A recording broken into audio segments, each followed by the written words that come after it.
And welcome everybody once again to a Safe Place podcast. And the guest that we've got this week is Jake Parton. So we'll throw it over to you, Jake. I bet you get asked this many times, but what is it that you do? So do you want to fire away with what it is that you do, buddy?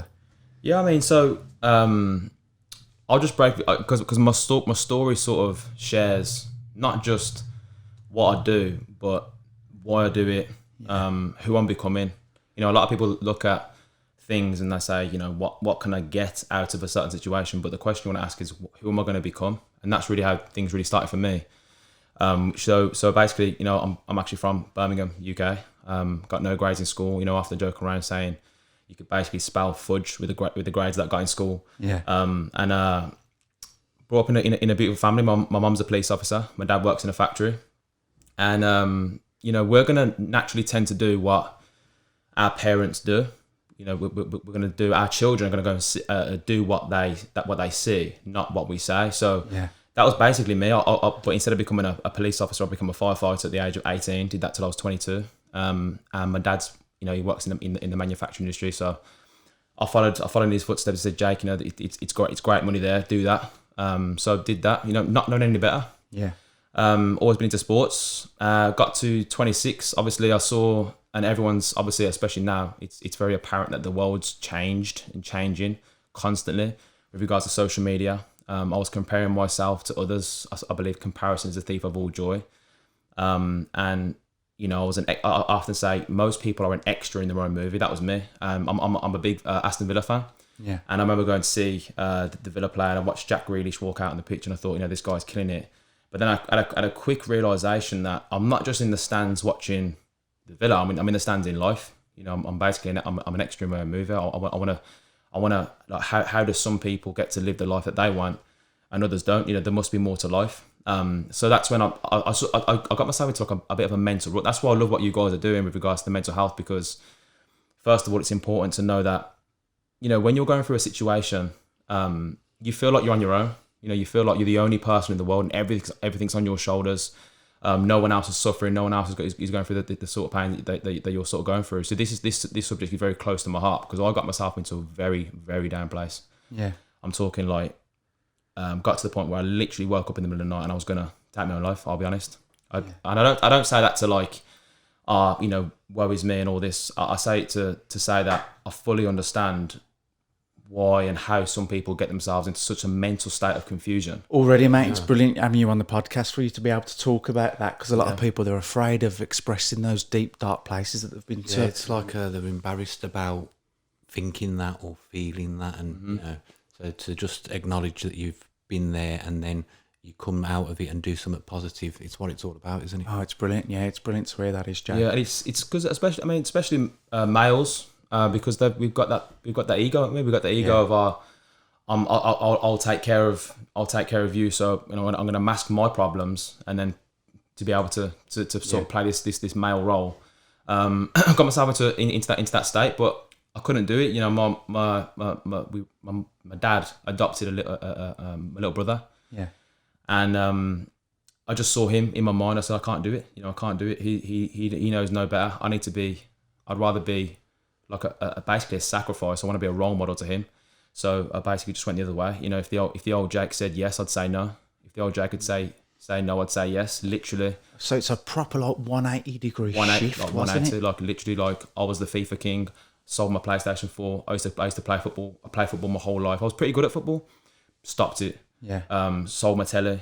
Broke up with my girlfriend. Literally sleeping on a mat. No joke. And what was that moment then, Jake? Was it your father adopting? Was that the turning point, or was it, as you said, you didn't want to be an extra in your own life, and you was at that football game and you was watching that player, and then you had those little moments, those changes of awareness, didn't you? It's, you know, the key to progression and the key to failure, key to success, whatever you define success as, because success is different to other people, right? Yeah. Everyone's got their own reasons. You're going to find out my reasons why I'm doing what I'm doing. That's why what I do is it's more of a scratching the surface. I want to let you know why I do what I do. Yeah. Because success is different for different people, right? So I got to a point where I realized that the key to success and failure is the same thing, and that is we become what we think about. We actually become what we think about. Yeah. So we've got like Danny talked about on the last podcast, he talked about the different mental faculties. I'm not going to repeat everything he said, but one of those is imagination. You know, a lot of people use their imagination to replay the past versus pre-play the future. And I was replaying negative experiences. We naturally tend to think about worst case scenario. We tend to think, I'm not good enough at this. But when we see other people living a lifestyle that we want, especially on social media, it's what we do is we're actually comparing our weaknesses to someone else's strengths. We don't know their story, etc. And it's scary to think that people aren't really conscious that they're playing out this mental narrative inside their own mind, are they? And how much those thoughts and that narrative does, in sense, imprison them or keep them stuck in life. There's that fact as well, isn't there, that we possibly have 70,000 thoughts a day, and I reckon 70 to 80% is negative. So straight away, you're unconscious that you're thinking bad, makes you feel bad, and then you're stuck in the rut. I like what you said about changing everything. You often say somebody who, say they're lazy, they just sit at home all day and don't do anything. If they keep thinking the same way, feeling the same way, they're never going to go and get some exercise. You have to do that 180 turn, don't you? Because I like to say our thoughts are determined by 4 things. Number 1, your environment. Yeah. Like your environment, you know, what you see, gold card, how you dress, is your house neat and tidy? Little things, like if your car's tidy or untidy, it sends signals back to your mind. Environment, not beautiful. I like to say surround yourself with beautiful things. Environment, because all these things that they determine the thoughts that you're thinking. Number 2 is information. Books like Think and Grow Rich. These podcasts like this is positive, progressive information, right? Information is also nutrition. What are you feeding? We are what we eat. So expanding your brain. It's just information is everything. Like, but most people are taking in things like social media. It's not who's following you; it's who you're following. Don't worry about who's following you. Who are you following? Yeah. Because that's what basically what you're creating. One of the first things I did, unfollowed every single person that I followed. Yeah. And then it was like, yo, you want to follow me on social media, man? I said, is that where a relationship is? Our relationship's it stops at an app on a phone. Yeah. Is that what it is? Yeah. Like, so number 2 is information, you know, the news, etc. Number 3 is the people in your life. The seed always reveals the quality of the soil. The seed always reveals the quality of the soil. Meaning that your waistline, your gratefulness, your bank account, your lifestyle reveals to me your environment, who you're speaking to the most, the voices that we trust. Whoever's got your ears got your life. And number 4 is experiences. Go and sit in a Rolls Royce. Go and view what money can do for someone. Go and surround yourself with people that are happy, living the life that you want to live. When you do that, that's a life experience. It's a different experience. Say no to going to that party and go to a seminar. Different experience. You know, so you have to put exactly what you mean. All those 4 things determine how you think. And how you think determines how you feel, and how you feel determines how you act. So you will then, thoughts actually are the seed for your words. Yeah, 100%. I agree with that 100%, Matt. And in terms of looking at for the mental health podcast side of things, it's those types of words and those nuggets of wisdom that you come out with right there that can really help change people's experience of reality. If they're in a deep, dark place or they're suffering, just to hear somebody say like yourself that one day you decided to do the opposite of what the old you was trying to do. You would do the opposite, and out comes the only thing that can change of that is ultimately you're going to go down a completely different path. If your life has been shit before then and you choose to do the opposite of what your old self used to do, it can only improve, can't it? It sounds like common sense, we say common sense is one of the least common of all senses. Like we think you said it right about thoughts. We're thinking thoughts subconsciously, which is habitually, right? Habits are something which we don't give no thought to. You didn't give any thought to how you put a t-shirt on. You just put the t-shirt on habitually. Yeah. We now drive habitually, right? But it's not. It doesn't start that way. So the key to being in a positive vibration and moving in a positive direction is gratitude. So one of the habits that you have to create is, how can I be grateful for all things? One of the first things I did was, I do a little bit different now, but I didn't tell no one I was doing this, by the way. This was me on my own. Just like I said to you, I just went, it was like I got respawned, different, it's round 2 for me. I got a jar and I put things in there that I was grateful for. If someone gave me a compliment, I wouldn't just, as before, you just go over my head. I'd be like, I'd take it. Yeah. And the next morning I'd think about I'm grateful for that. It's almost like you was living more in the moment, wasn't you? Yeah. You was experienced a better life straight away. Yeah, I took a step out the frame and I looked and thought, what can I be thankful for? You know, like there's people out there that can't even eat. Oh, you're materialistic. Did you post a picture of your food today? Yeah. Well, there's people that can't eat today, so you're materialistic. Materialistic's relative. Yeah. Like little things like the gratitude exercise is the key. Really, I'll be honest. I still that to this day, and because I've done it for 3 years. Every day, every morning, wake up, and I think about what I'm grateful for. Yeah. I'm habitually grateful. You can see how that makes you feel better as well, because you can. Lots of people wake up. Oh, it's another day. I've got to go to a job again that I don't like, and you can constantly think like this, but that's not doing you any good, is it? No good whatsoever. The perception of, you know what, next door neighbour hasn't got a job, he's just been made redundant. I can go to work. I can start that car up. Yeah. You know, you can always. It's that thing that you said. Was it the comparison is the root of all? Thief of all joy. Yeah. Thief of all joy. Yeah, it is, and it's so human in a sense to compare yourself to others, isn't it? But unfortunately, one of the things we've spoke about is the idea that having this type of education put into school, so kids can start to become more aware of themselves at an earlier stage, and those seeds of education and their external environment, as it feeds them or nourishes them, as you say, hopefully you grow up with young people that are far more in control of their state of well-being and less dependent upon doctors or anyone else to fix their type of mental health. When it's the work that you do, in a sense, through educating yourself, isn't it, Jake? I think it comes down from decision making. You know, we're taught to always seek approval. You know, parents making decisions for their children, teachers making decisions. You know, pay attention. This is what you've got to do. Yeah. Like, but school never really made sense to me, and I couldn't put my finger on it. You know, like, what do you want to do when you grow up, Jake? I don't even know. I'll be honest, I don't even know. Yeah, why don't you inspire me to see what it is that I might want to do when I grow up? Yeah, like I don't know what I want to do when I grow up. I'll be honest. You know. Fortunately, you get lost as well in the society, and what the majority does is we go to football matches, we you conform, go drink down the pub, we go out from Friday to Sunday. We used to go out, didn't we, Friday till Sunday, non-stop drinking. And if you look back at that now, we're saying, you know, still have a bit of fun, but it's got to be like in moderation, and do something that's worthwhile to yourself and maybe others around and you. as Jake was saying, being an inspiration to somebody, that was a key factor in yourself, wasn't it? Yeah. It's sort of forgot myself and thought, do you know what? The biggest fear is the fear of public speaking, but it's not. That's the effect. The cause is the biggest fear is the opinions of others. Yeah. The opinions of others is what holds most people back. Yeah. And well, it's not who you are that holds you back; it's who you think you're not. So if the fear of others is a thing which holds you back, that's just because you don't know who you are. You don't really love yourself. You need to know who you are. Absolutely, because once you know who you are, then it doesn't really matter what other people think about you, because you know you've got the right intentions. You're doing what you're doing for your own reasons. Like I said about, you are going to have, you know, new levels brings new devils. When you start moving towards something which is positive, it's the whole crabs in the bucket thing. So let's break it down then, Jake. So there's people at where you're at now in that mindset, and they have unconsciously now absorbed all that information. It's become a repetitive type of ritualistic intent to keep that mindset strong. Let's try and break it down for the people at home that might be in that bad place, and try and break down the sequence of how you managed to do it, so hopefully they can see how it's possible for themselves. So if we go back to the idea of that football ground and your father adopting, what was those emotional changes that you need to take a look at the people around you. The seed always reveals the quality of the soil.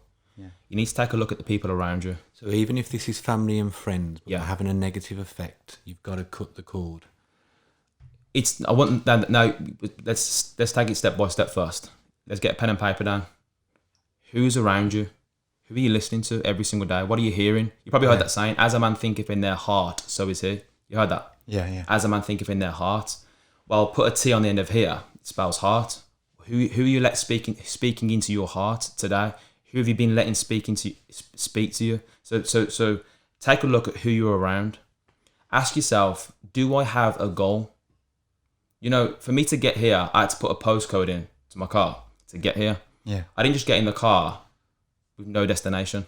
So my destination determines what direction I drive in, what direction I'm moving, what directions I follow. Yeah. Without a destination, you're lost. Any road will take you there. And what's interesting is you're breaking down things that we don't even think about and we take for granted. And it's by being able to break down those into small, tiny little conscious steps that can give people a very clear path on how to overcome these issues. It sounds too simple. It sounds too good to be true. Yeah. Now I'm looking back, thinking that sounds like it sounds like complexity is the enemy of execution. Complexity is the enemy of execution.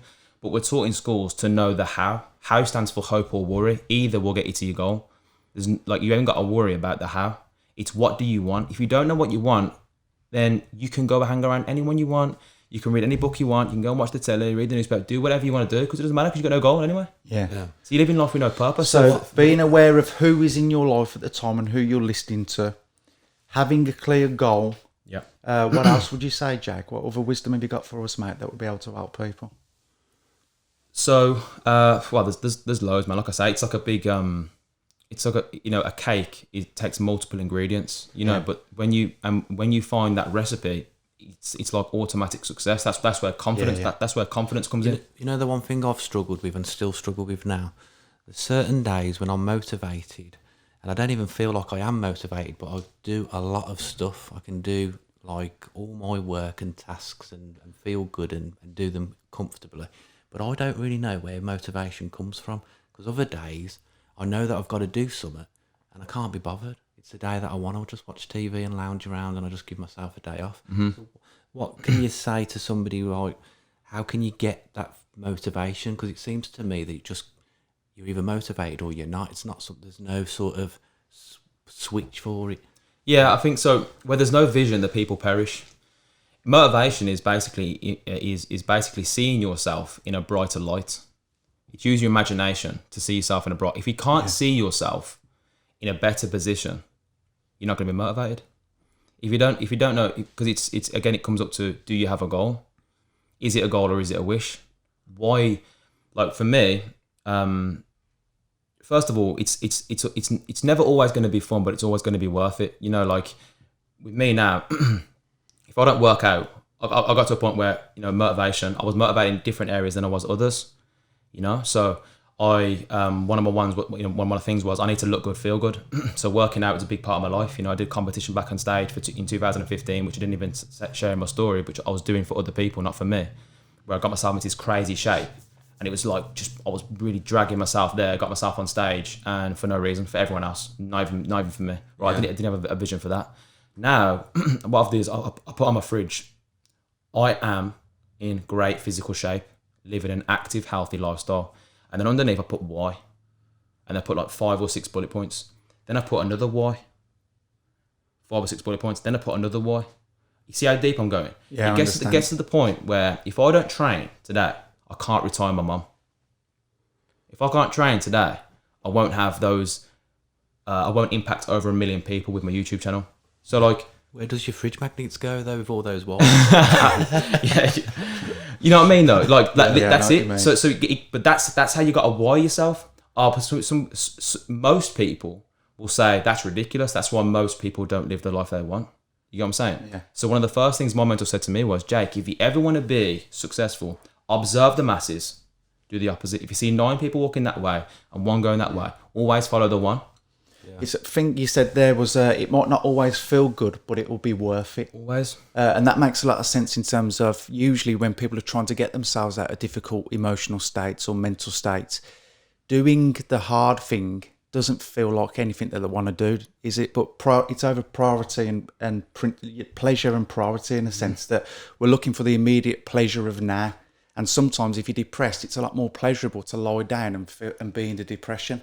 But priority is understanding that it's going to be difficult to get yourself out of it, but as a result of it, you're going to feel 10 times better than being stuck in that pleasure pain principle. You know what I mean? Yeah. And it's like put a quote up on the again, it comes down to environment. Put a quote up saying, if you do what's easy, your life will be hard. If you do what's hard, your life will be easy.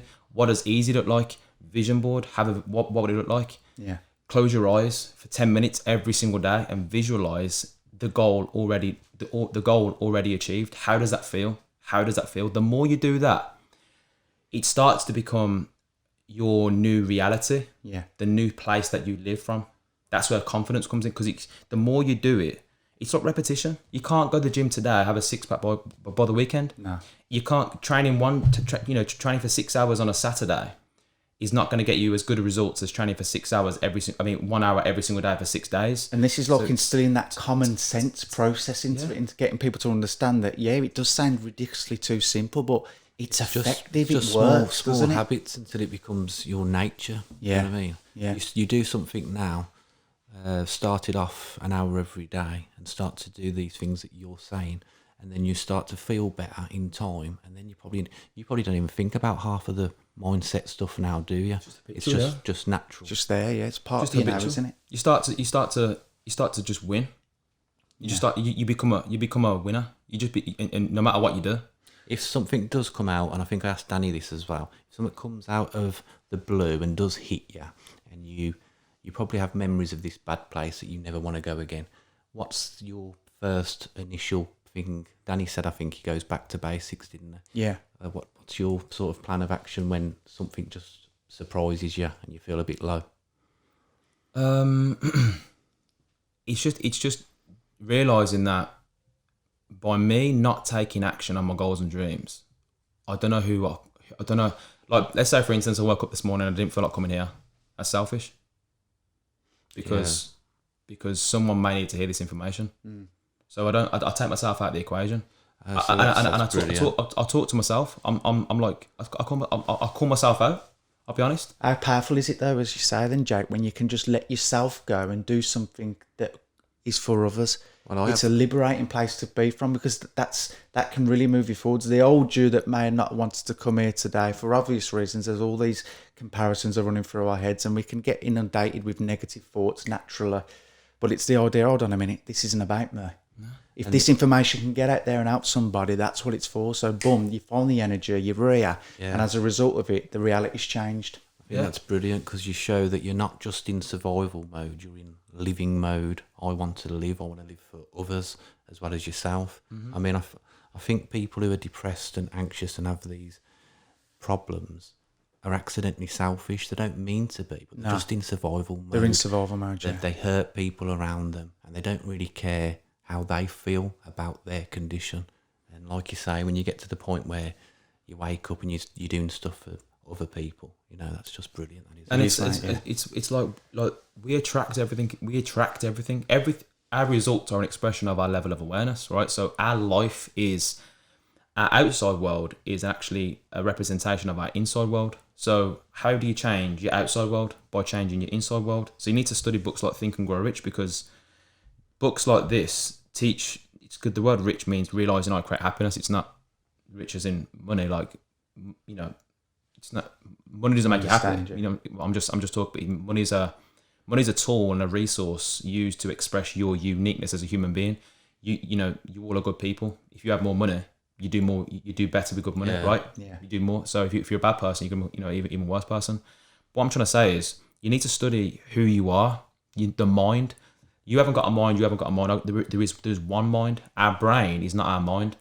Our mind is our imagination. Yeah. We become what we think about. What are you thinking about? Study yourself.